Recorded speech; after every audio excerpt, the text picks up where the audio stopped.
Assalamualaikum warahmatullahi wabarakatuh. Si Bucil pengen es krim Mitsue katanya. Yuk kita. Bab 2191. Tidak ada yang namanya perjamuan. Pada saat yang sama, Miao Yu bertindak seolah-olah tidak ada yang salah. Dia berbalik dan tersenyum pada Zibai dan Maxi dan berkata, "Kakek, jangan khawatir. Aku bilang tidak akan terjadi apa-apa. Lihat, apa aku tidak baik-baik saja sekarang. Di masa lalu, Fugui telah mengajariku banyak keterampilan. Sekarang, meskipun kekuatanku jauh lebih kecil dari mereka, orang biasa, bahkan 30 atau 50, tidak dapat menyakitiku. Hehe, meskipun mereka milikku pengawal ayah, mustahil bagi mereka untuk mengalahkanku." Setelah mendengar apa yang dikatakan Miao Yu, Maxi, Zibai dan yang lainnya mau tidak mau mata mereka berbinar. Terutama Marci, dia tahu bahwa keputusannya kali ini adalah keputusan yang tepat. Biarkan Miao Yu menjadi penguasa kota-kota Nanshan. Tak lama lagi, kota Nanshan pasti akan mengalami perubahan yang mengejutkan. Bersemangat, Maxi dan Zibai tidak lupa siapa yang membuat semua ini terjadi. Kedua lelaki tua itu menoleh ke arah Li Fugui. Mata mereka penuh rasa terima kasih. "Dermawan, terimalah penghormatan kami." Li Fugui melihat ini, dia buru-buru melangkah maju untuk membantu Maxi dan Zibai berdiri. Kemudian dia tersenyum pada mereka berdua dan berkata, "Tuan Kota Tua, Tuan Zibai, mohon jangan terlalu sopan di depan saya. Anda juga tahu hubungan saya dengan Miao Yu. Apa yang saya lakukan sekarang bukan hanya untuk penduduk kota Nanshan, masih ingin melindunginya. Sekarang pekerjaan pembangunan negeri Aolai dan kota Nanshan akan segera dimulai. Awalnya, saya ingin membawa pulang Miao Yu, tetapi sekarang, saya tidak bisa membawanya pergi. Kapan saya pergi dari sini, saya harap Anda dapat melindungi Miao Yu dan jangan biarkan dia terluka. Saat saya datang ke kota Nanshan lain kali, saya pasti akan membawanya pulang."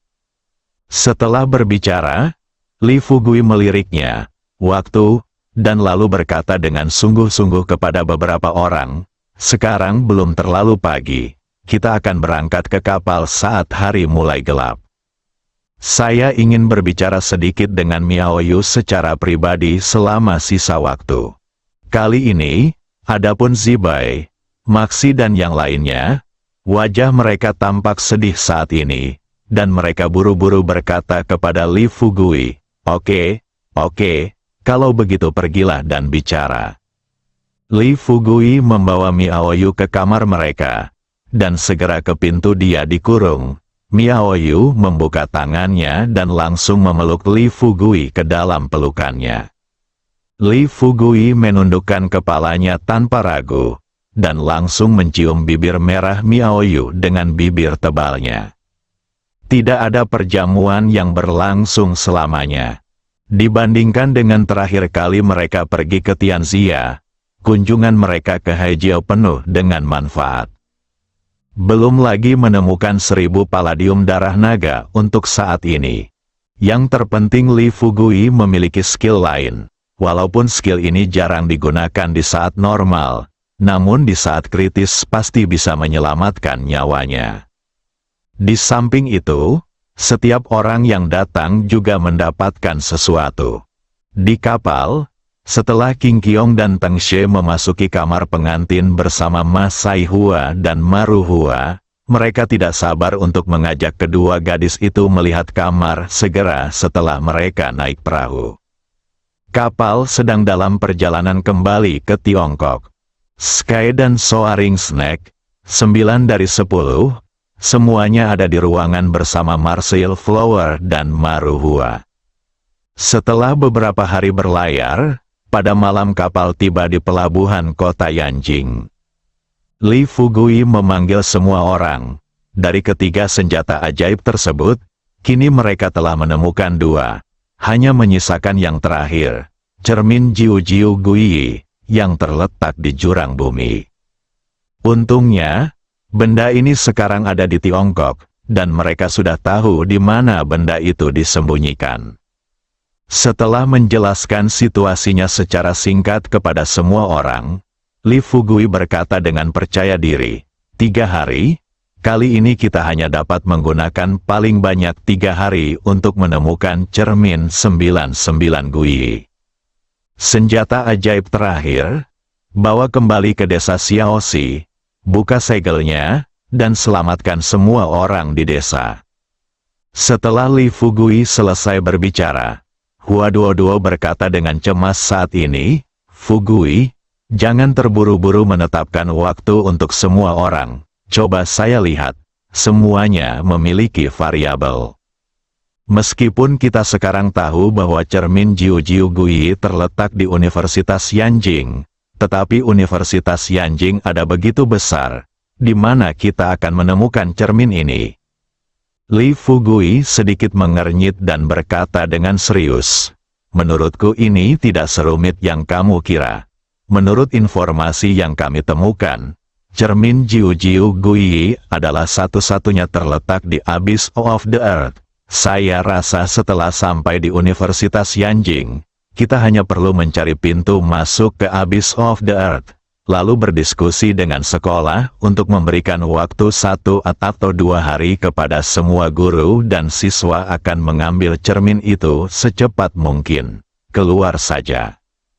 Ibu Pertiwi bergumam pada saat ini, Fugui, menilai dari pengalaman menemukan 2 senjata ajaib pertama, pasti ada binatang dewa yang melindungi senjata ajaib itu. Aku tidak tahu siapa binatang suci yang melindungi 99 cermin kembali. Apa, jika mudah untuk menghadapinya, maka akan mudah bagi kita untuk mendapatkan cermin tersebut.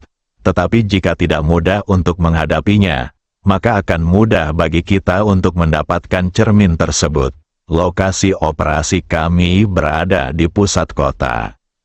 Mengapa Li Fugui tidak mengetahui hal ini? Tapi itu saja. Bahkan jika itu adalah gunung pedang, dia harus memanjatnya. Pikirkan ini, Li Fugui tersenyum dan berkata, tidak ada gunanya membicarakan hal ini sekarang. Kita sudah sampai sejauh ini, kita tidak bisa melepaskan semua usaha kita, kan? Selain itu, puluhan ribu orang di desa Xiaoxi masih menunggu bagi kita untuk menyelamatkan mereka. Ya, jika mereka kembali suatu hari nanti, mereka akan berada dalam bahaya yang lebih besar.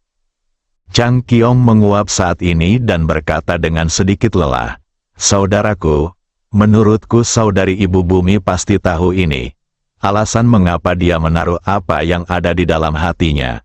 Alasan saya mengungkapkan keprihatinan saya adalah untuk mengingatkan Anda bahwa kita harus lebih berhati-hati dalam tindakan ini.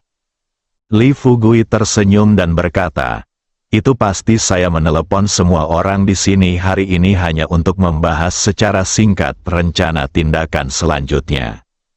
Setelah kita tiba di kota Yanjing, saya ingin membiarkan Duo-Duo membawa Anda mencari tempat tinggal pada hari pertama. Saya akan membawa Jenny dan pergi ke Universitas Yanjing untuk melihat apakah kita bisa membuka pintu masuk ke jurang bumi.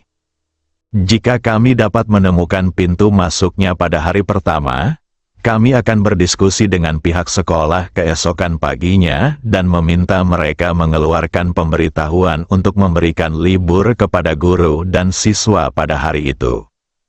Jika semuanya berjalan dengan baik, kami akan memulai operasi pada hari ketiga, kami akan bisa mendapatkan cermin Jiu Jiui. Li Fugui mengatakan ini, tetapi sebenarnya dia tidak mengetahuinya di dalam hatinya. Seperti kata pepatah, perhitungan manusia tidak sebaik perhitungan Tuhan. Meskipun dia memiliki rencana yang bagus sekarang, jika terjadi sesuatu yang tidak terduga, rencananya mungkin perlu disesuaikan. Bahkan lebih mematikan, seperti yang dikatakan Ibu Pertiwi tadi, setiap senjata ajaib dilindungi oleh binatang suci. Tidak ada yang tahu jenis binatang suci apa yang ada di jurang bumi sampai mereka melihatnya. Akan baik-baik saja jika hal ini mudah untuk ditangani. Tapi kalau sulit dihadapi, puluhan ribu siswa dan hampir 1000 guru, kita tidak bisa membiarkan mereka terus-menerus tinggal di luar sekolah. Bukan? Bab 2192. Tiba di kota Yanjing. Setelah mendengar perkataan Li Fugui, semua yang hadir memilih diam. Faktanya, mereka juga tahu bahwa meskipun Li Fugui mengatakan itu sederhana sekarang, nyatanya tidak ada yang bisa memprediksi kesulitan apa yang akan mereka hadapi selanjutnya. Li Fugui melihat ekspresi sedih saudara-saudara ini. Jadi dia berdiri dan berkata sambil tersenyum, "Apa yang kalian lakukan dengan murung? Kita akan pulang besok pagi. Ayo, ayo, semuanya gugup, jangan sedih." Chang Qiong, berikan aku tersenyum dulu. Chang Qiong mengangkat kepalanya, menatap Li Fugui dan tidak bisa menahan senyum pahit, dan berkata, "Saudaraku, tolong berhenti membuat masalah." Li Fugui berkata kepada Qian Qiong dengan seringai di wajahnya, "Jika kamu tidak tersenyum hari ini, aku akan pergi mencarimu nanti, bunga Marseille." Setelah mendengar ini, Chang Qiong tiba-tiba berdiri, menunjuk ke arah Li Fugui dan mengutuk, "Saudaraku, jangan lakukan ini. Butuh banyak masalah. Agar aku dapat mencari istri, jika kamu pergi ke sini, mengapa kita tidak menanam rumput di kepalaku?" Ibu Pertiwi tertawa terbahak-bahak. Orang di sampingnya menggoda dengan suara rendah. "Ngomong-ngomong tentang Qian Qiong, lihat seperti apa dirimu beberapa hari terakhir ini. Aku ingat saat kamu di atas panggung, kamu memberitahu gadis-gadis yang hadir bahwa kamu memiliki tubuh yang cukup bagus. Mengapa kamu memiliki lingkaran hitam di bawah matamu sekarang, Li?" Fugui juga melangkah maju dan menepuk bahu Qian Qiong. Sepertinya berbicara dengan tulus, "Saudaraku, kamu harus berhati-hati tentang hal semacam ini. Meskipun tingkat kultivasi Anda sangat tinggi sekarang, tubuh Anda adalah modal dari kultivasi Anda. Aneh jika Anda memainkannya setiap hari. Jika Anda tertarik, itu tidak akan rusak seiring berjalannya waktu. Lihat saya jarang." Sebelum Li Fugui bisa menyelesaikan kata-katanya, Qian Qiong memutar matanya lebar-lebar dan berkata dengan marah, "Jangan membodohiku di sini. Jangan kira aku tidak tahu. Kamu pasti akan minum obat saat bermain dengan Dimu, Yu Zhen, dan lainnya." Kata-kata itu membuahkan hasil. Ibu Pertiwi juga berdiri dengan marah, menunjuk ke arah Chang Qiong dan mengutuk, "Chang Qiong, bisakah kamu memiliki wajah? Kamu sudah sangat tua. Mengapa kamu tidak memiliki kata-kata yang tepat untuk diucapkan?" Chang Qiong tidak takut semua. Dia menyilangkan tangannya dan berkata sambil tersenyum, "Apakah saya mengatakan sesuatu yang salah? Sejak saya mengikuti saudara laki-laki saya tidak pernah kekurangan wanita di sekitar saya. Ya, saya akui bahwa saudara laki-laki saya masih muda dan kuat, dan dia bisa membuat lompatan di setiap langkah. Tapi sekuat apapun kamu, tetap saja akan membosankan jika kamu memakainya. Ini seperti mata bor. Hei, kamu bisa mengebor sumur sedalam 100 meter tanpa masalah. Tetapi jika kamu ingin mengebor sumur sedalam 1000 meter, kamu harus terus mengebor. Apakah rusak?" Ketika Yu Zhen mendengar ini, dia tersipu dan menatap Qian Qiong dengan tampak tidak senang. Lalu bertanya pada Li Fugui, "Fugui, apakah ada yang lain? Jika tidak, aku pergi dulu." "Ayo pergi." Li Fugui melambaikan tangannya. Yu Zhen dengan cepat berbalik dan pergi.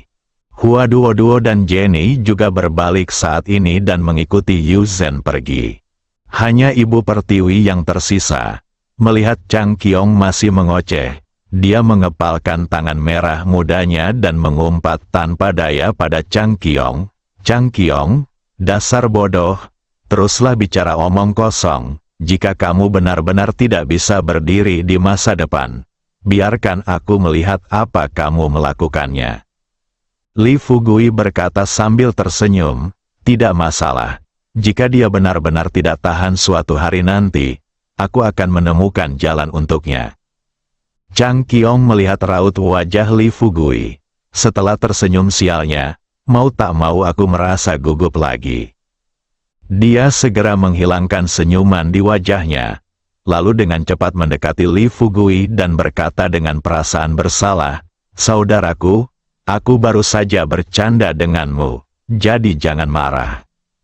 Saya benar-benar tidak tahan lagi, Anda tidak perlu membantu saya akan mencari tahu sendiri." Li Fugui berpura-pura penasaran dan bertanya, "Solusi bagus apa yang dapat Anda pikirkan?" Chang Qiong berkata dengan senyum nakal, "Tentu saja saya sedang minum obat. Saya sendiri yang akan pergi mencari dokter ajaib dan membantu saya mendapatkan obat Tiongkok untuk membantu saya." Li Fugui tertawa terbahak-bahak. Dia buru-buru berkata kepada Qian Qiong, "Saudaraku, tolong jangan membuat lelucon seperti itu. Kamu tidak akan membayar nyawamu dengan tertawa sampai mati.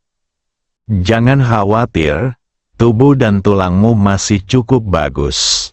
Sementara itu, tubuhmu pasti tidak bagus, akan ada sesuatu yang salah. Bahkan jika ada yang tidak beres, itu harus menunggu sampai 3 atau 2 tahun kemudian. Tapi meskipun begitu, kamu benar-benar harus berhati-hati hal semacam ini." Chang Qiong mengangguk dan berkata dengan cepat, "Saya mengerti, saudara, jangan khawatir, saya pasti akan menahan diri." Li Fugui mengangguk dan memandang Teng Snake di sampingnya.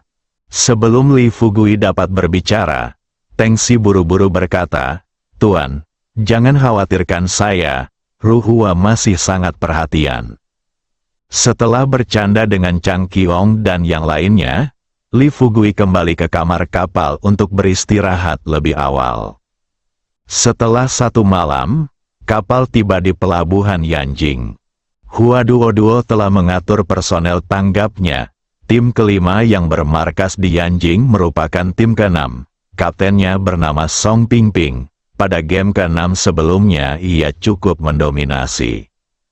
Tapi sayang sekali, ayah pria ini melakukan kesalahan beberapa tahun lalu, dan setelah ditangkap, ia menjadi transparan di game ke-6. Bicara tentang usia, Song Pingping tidak jauh lebih tua dari Li Fugui. Setidaknya, dia jauh lebih muda dari Chang Qiong dan Teng Si tahun ini. Terlahir sebagai orang yang bangga, Song Pingping sering menyesali bahwa ia dilahirkan di waktu yang salah setelah perubahan besar dalam keluarganya. Kali ini, ketika dia mendengar bahwa Hua Duo akan datang ke kota Yanjing bersama Li Fugui dan rombongannya, dan bahwa mereka sedang mencari senjata ajaib, Hua Duo langsung menelepon dan meminta tim kelima melakukan yang terbaik untuk bekerja sama. Setelah mendengar berita ini, Song Pingping sangat tidak senang. Apa-apaan ini? Memanfaatkan seseorang di keluarga, dia malah menjadikan selirnya sebagai kapten tim kedua di game ke-6. Jalang Bao, bagaimana dia bisa menjadi wakil direktur? Song Pingping juga memiliki beberapa orang pintar di bawah komandonya. Setelah mendengar keluhan dari atasannya, bawahannya Apu berkata dengan hati-hati, "Bos, Anda harus berhati-hati dengan apa yang Anda katakan. Efektivitas tempur tim kedua selalu menjadi yang terkuat di game ke-6 kami. Di zaman kuno baru-baru ini, dia sangat terkenal di dunia seni bela diri, dan dikatakan bahwa dia bahkan telah menaklukkan sekte tertentu. Sekarang dia sedang dalam perjalanan bisnis ke kota Yanjing kita. Sebaiknya kita mengikuti apa yang dia katakan, patuhi tanpa syarat, dan bantu mereka menyelesaikan misi ini. Misinya lebih baik." Dahi Song Pingping ditutupi dengan garis-garis hitam. Dia berkata dengan keras, "Diam, sudah ku bilang. Aku tidak akan peduli dengan masalah ini. Jika kamu benar-benar ingin mempedulikannya, silakan saja." Apu melihat ekspresi marah di wajah Song Pingping, dan dia tidak bisa berkata banyak. Dia hanya bisa menatap Awei di sebelahnya. Lalu keduanya meninggalkan kantor Song Pingping dan buru-buru pergi menuju pelabuhan. Bersambung.